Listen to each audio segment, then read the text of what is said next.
Julie Cockerill is the founder of Lemon Co, a leadership coaching and consultancy on a mission to transform the way leaders thrive in today's fast-paced world. Julie blends her experience with a deep knowledge of brain science, positive psychology, emotional intelligence, and well-being to empower leaders to lead boldly, break through burnout, and create inclusive, brain-friendly workplaces, which is what we're going to talk about today. Specifically, we're going to be talking about the topic of ADHD, which I'm really, really excited about jumping into. So welcome, Julie. Hello, and thank you for having me. It is so lovely to be here. It's my pleasure. And Julie, you've been so open about your ADHD diagnosis, and that takes real courage. So could you share how you first came to be diagnosed and what the experience was like for you? Yeah. Look, I have to say, I wasn't expecting to be diagnosed with ADHD. I was taking my son to the doctor to be diagnosed, and in those moments of the GP asking questions, I was reflecting, going, "Gosh, that sounds very similar to me." Oh yes, and I could sort of hear myself ticking the boxes. And at the end of the session, when she'd handed over the referral to the psychiatrist for my son, I said, "Look, I think I might be needing one of those." And it was, I hadn't thought about it before at all. About 6 weeks later, I got my diagnosis from the psychiatrist. And look, when you go to a psychiatrist, they ask you a whole lot of questions. This guy's been around for a long time. But they don't give you a lot of knowledge. They don't give you a lot of information. It's really, here's your diagnosis, and here's medication to try. But, in that moment, what I felt was a huge amount of validation, this sort of internal experience that had been happening for me for a long period of time. I realized that it wasn't some abnormality. It was actually just the way my brain had worked. And there's generally a kind of a flow of all different types of emotions that happen afterwards. And, that's anything from shame and regret to kind of fear. What do I do now? How will this change my life? To, that sort of sadness and anger about, well, why hadn't I been diagnosed before? Why had no one picked it up? So there's a lot of healing that needs to happen generally as you come out of that diagnosis process. Yeah, you raise a really good point in terms of that. Why haven't I been diagnosed earlier? Because when we were chatting a couple of weeks ago, I think I shared with you, I've had 3 friends, adults, into their 50s, 40s and 50s who have been diagnosed with ADHD. And, they might be feeling the same as you have, but it's certainly a more common diagnosis now than what I ever heard about, especially when I was in leadership in corporate, or even growing up. Yeah, and look, when I was growing up, the only people that we really kind of talked about as having hyperactive traits were generally boys, because women and girls experience and manifest ADHD differently, and generally that's very much that internal hyperactivity rather than the external. And so what happened for many, many years was that when women presented to a psychiatrist or a psychologist, they were being diagnosed with anxiety and depression, which was really masking the true nature of their brain, which was, that it was operating on an ADHD wavelength. Yeah. And thank you. I should have asked you before, for those who aren't really clear, what is ADHD? What is the How do you explain it? Look, it's a neurodevelopmental condition, and some people call it a disability, some people call it a syndrome, but it really is a condition. And when you think about it, it generally is a condition that presents very differently depending on whether you're male and female, whether you're a boy or a girl, but it might lead to things like hyperactivity, or I can't focus on things, or I have, vast amounts of creativity, but I can't channel that into focusing on something. There's a lot of complexity that comes with, attention deficit hyperactivity disorder, which is probably not a particularly good descriptor of the true nature and the complexity of ADHD. But it basically is, a condition that means that your brain is wired slightly differently. And it also means that there are certain parts of your brain that actually might operate at the same time when they should be turned off and one turned on. So, for instance, you might have a default mode where you're thinking sort of expansively, and then you have a task mode, which are the neural pathways around task focus, but they might actually be turned on at the same time. And so you get this almost stuckness and can't start because you're not really on a task, but you're also not in creative thinking. So there's an enormous amount of complexity in ADHD, and I think the way that it's presented in the socials really simplifies how complex it is. Which is why I'm really grateful to you for chatting about this today. So I think it's going to be really helpful for a lot of people. And, of course, this podcast is called Leading You. And why do you think self-leadership is especially critical for leaders with ADHD, considering the unique challenges that they might face? Yes, that is such a great question. Self-leadership is critical because, for all leaders, this is about how well you understand you, how well you understand what you need to do in terms of the habits and routines and, environments that you need to be in to be successful. And that's no different than people who have an ADHD brain. The better that we can understand the way our brain works and the way ADHD manifests for us, the better that we can manage the way we approach our work, approach our life, manage our energy. And this could include things like, our well-being strategies, mindfulness, etc. The challenge for leaders with ADHD or anyone with ADHD is this constant need to try and fit into a world that really isn't designed for a complex brain that doesn't always do what it's told to do.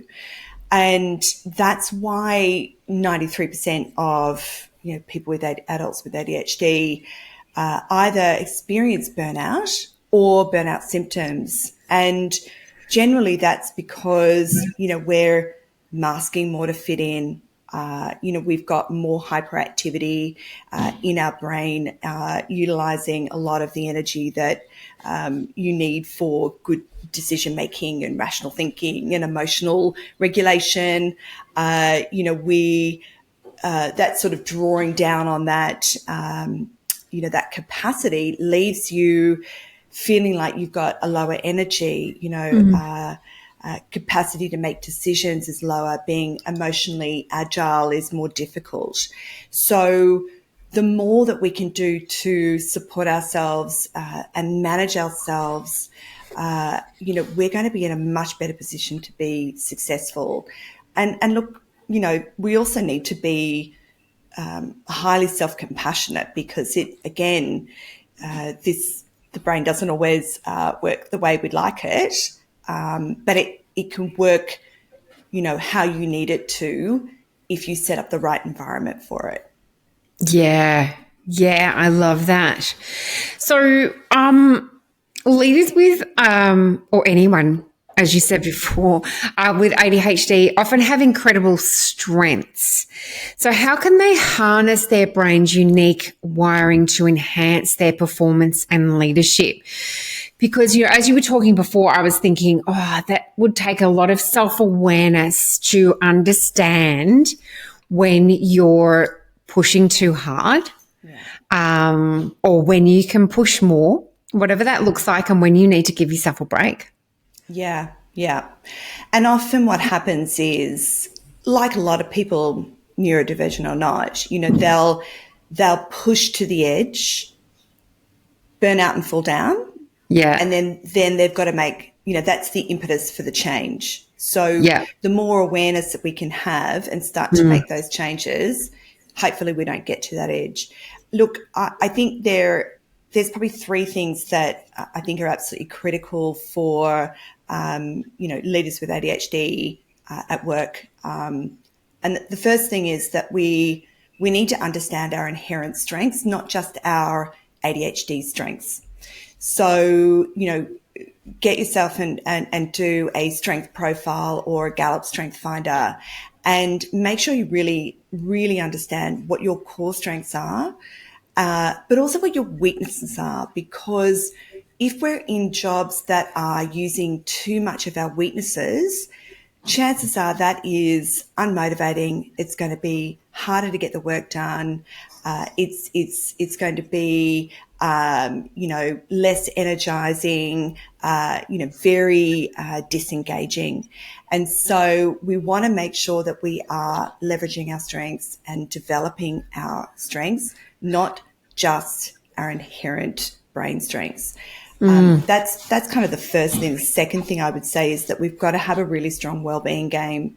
What are the mindfulness strategies that we can go to when we're feeling a little bit of a blip or overwhelm, and we kind of need to get back to a neutral position? We need to understand, what are our dopamine strategies? Because, we've got a dopamine system that is really not as effective, and that means that we need to, create more opportunities to get really good dopamine, like cultivating positive emotions, finding time to play, getting out into nature, finishing a task, things like that. So we need more opportunity to understand what are our go-to strategies. And then the other things that we need to understand that really help us manage our well-being, and that's the resilience, is that we've got to have core understanding of our values and what our boundaries are. Yeah. And then the last thing I'd say is that we've got to find the right environment for us to be successful. So we can know what our strengths are. We can be good at things. We can have a strong wellbeing game. But if we're working in an environment with a leader or a team that doesn't know how to support us or get the best from us, then, really we're not going to be as successful, and probably the fatigue is, the lack of motivation is going to set in. Absolutely. Absolutely. And that goes for anyone. Absolutely. And I've heard you speak really passionate about creating an inclusive, brain-friendly workplace, which, as I just shared before with, 3 friends who have just been diagnosed with this, I think it's a lot more commonly needed than what we think. So can you explain what that looks like and why it's so important for teams? Yes. So I think that there are 2 kind of key principles that we need to understand about human beings and their brains. One is that they are, inherently wired to keep us safe. And so if they sense risk, they're pulling away. If, they sense reward or safety, they're going to go towards. We want people to come to work and come towards work feeling like they want to be there, they want to do good work, they want to feel inspired. The brain is going to be much more open to being creative and collaborating, etc. That's the first thing. The second thing is that your brain is really super energy efficient, and so it's going to rely on your past use cases, because it's predicting in the moment how it's going to respond. And so if you've created an environment that is unsafe, then your brain will be more stressed. It will be more hypervigilant.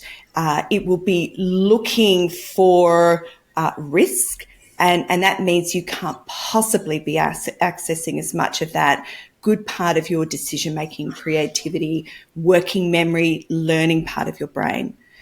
So if we just have those two kind of key points as our context, if we think about anyone coming into an organization, we have different experiences, different values, different cultures, different types of brains, different types of situations.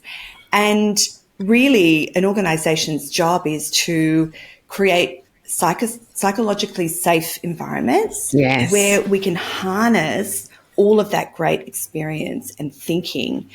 I think the challenge is that we don't have as many organizations and leaders who know yet how to harness the power of that.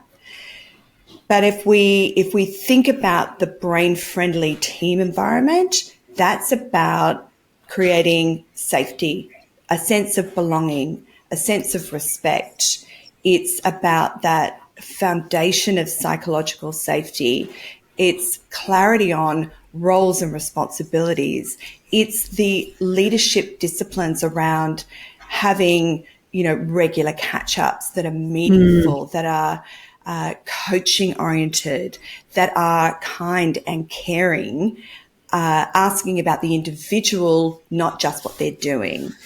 And this is grown-up stuff. This is logical, logical stuff. It's not rocket science, but we just are working at such a pace, and we've got such a high level of attention deficit across, most organizations, that we're not thinking about what is best for me and my people to create an environment where I can get the best out of them and slow everything right down so that we can get really focused on doing the work that matters. That was a long answer. No, I think it's a great answer, because that psychological safety is so important to enable people to do their best. But it's really knowing people individually, isn't it? Absolutely. And what makes them tick. And you said,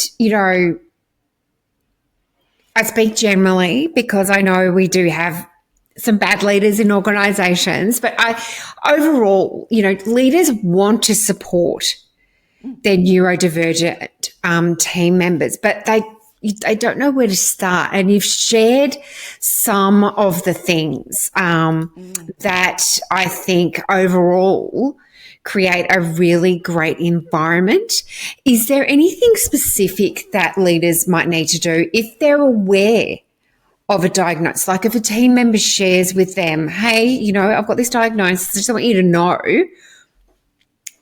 Yeah. What next? Yeah. Look, I think the thing that leaders need to keep in the back of their mind is that when somebody discloses their neurodivergent diagnosis and asks for help or consideration or accommodations, that has taken an enormous amount for them to get there. And if we think about it in the terms of, mental health considerations, or even breaking an arm or a leg, or needing a procedure, or going through a woman's health issue. Yeah. When you turn up and you talk about it, the most important thing for you to do as the leader is to listen. Don't expect that you need to be an expert, and just ask really curious, compassionate questions. stay away from making statements like, we're all a little bit neurodivergent, or we're all a little bit ADHD, or I know someone who suffered with that, because actually in that moment, you can build so much trust. And being open and being curious is a fantastic way to not only validate someone's feelings, make them feel heard and seen and cared for, but also it's about being vulnerable as a leader, because you don't know everything and you don't have all the answers, and that's totally okay. You can't possibly. Yes. Yeah, that's a really great point. And, thanks for pointing out those things like, I know people, or some like friends have been diagnosed, blah, blah, blah. Not the right thing to say. And sometimes they can come to the top of your mind because you're wanting to, I don't know what the driver is, but sometimes those sort of comments can come to the top of your mind and they're not right things to say necessarily. Look, and I think this human nature is to try to connect, right? You're trying to connect. And so, you saying something like, oh, look, my partner or a friend of ours has just been diagnosed, and, I'd love to hear your experience of it. That sort of connection and is okay. It's but saying it in a different way. Yeah. Absolutely. Yeah. Yeah. I love it. And I'm really curious, so neurodivergent is the correct use of language as opposed to neurodiverse. Is that right? Yes. Can you help us understand, what the difference is for those of us who are not sure? Well, look, when we talk about neurodiverse or neurodiversity, we're really talking about a catch-all phrase which was developed by Judy Singer in 1998. Now, she was a well-known sociologist, and what her theory is, look, brains are wired differently. And, where we live in a universe that has different types of brains. And very simply, that's kind of where neurodiverse came from. Okay. What that says is, we've got this kind of, all brains are different, all experiences are different, cultures are different, trauma can change your brain, emotional experience can change your brain. Yep. But neurodivergent is quite specific in that these are neurodivergent conditions like autism spectrum disorder, ADHD, bipolar, anxiety, depression, PTSD, complex PTSD. You can also see things like dyslexia, dyspraxia, dyscalculia, tic disorders. So, there's a neurodivergent umbrella that has a lot of conditions in it where there have been changes in brain chemistry, brain function, and so that's the kind of key difference. Thank you. Thank you for explaining that. I mean, I feel like even through our chat today, I feel like I understand it so much better, and I don't hesitate, I guess, that a lot of our listeners are feeling the same way. So thank you for explaining that. And our time has gone so fast. I know.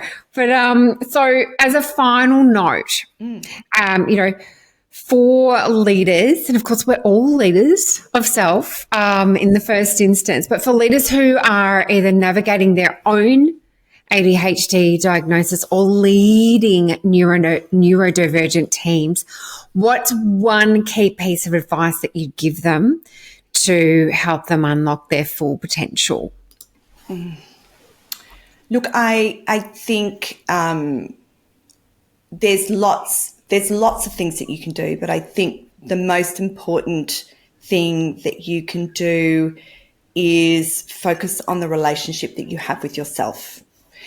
Because this, for a lot of men and women who are late diagnosed neurodivergent, they've created a lot of language and thinking patterns that have maybe felt like they've enabled them to survive, not thrive. Mm-hmm. And often that comes with a whole lot of really mean self-talk, which diminishes your self-confidence, your self-belief, your self-trust.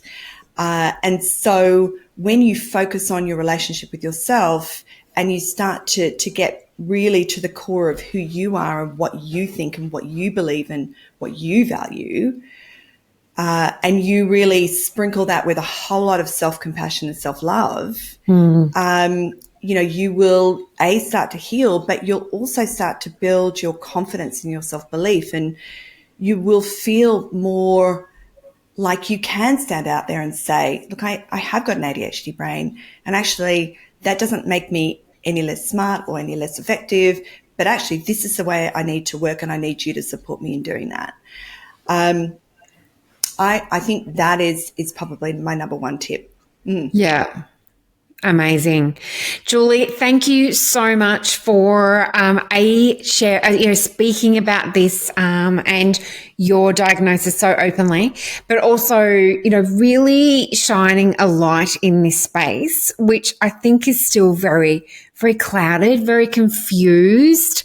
And I think it's really going to help leaders or anyone really understand this a whole lot better and be a lot more effective in having the conversations that they need to. So thank you so much for being part of Leading You.